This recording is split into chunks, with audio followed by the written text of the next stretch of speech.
But it wasn't until I went to Safe Harbor that I got the help that I really needed.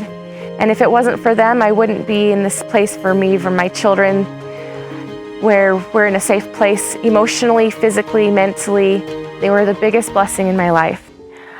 I reconnected with a childhood friend. He and I fell in love and we got married. And shortly after we were married, things started to become really toxic. And by the time Christmas came around, 2 days before Christmas, he and I were having a conversation in our bedroom, and we were just lightheartedly bantering and playing. And he snapped out of nowhere and picked me up by the throat and threw me onto the bed and was choking me. And it terrified me. The next day I woke up and there was 10 fingerprints and 2 palm prints on my neck.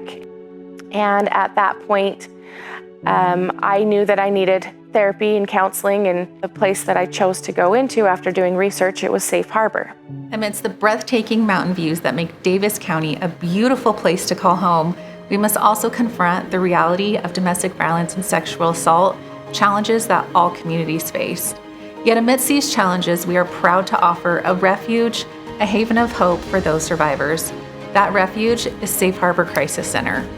Safe Harbor Crisis Center provides shelter, supportive services like therapy and advocacy to survivors of domestic violence and sexual assault. In our close-knit community, it's highly likely that someone you know has used our services. Your best friend, your sister, your neighbor, coworker, a nephew, or your daughter. In response to the increased demand for our services amid the pandemic, we undertook an ambitious $7.7 million project.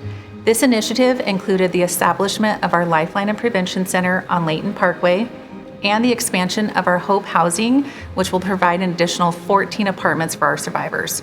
Remarkably, we've already secured $7.3 million, nearly 95% of our goal. Now, an urgent need arises for the remaining $400,000 to complete the building in the next 2.5 months.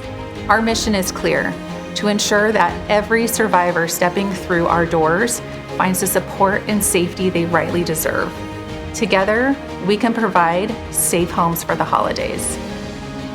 As a united and resilient community, we have the power to dismantle the cycle of violence and forge a future where everyone is safe. My children and I are in a safe place. I have a job. We have our help. Every contribution, regardless of size, is valuable and contributes to meaningful change. Visit safeharborhope.org to donate directly or simply scan the QR code. Thank you for being the beacon of light that these survivors need and helping provide safe homes for the holidays.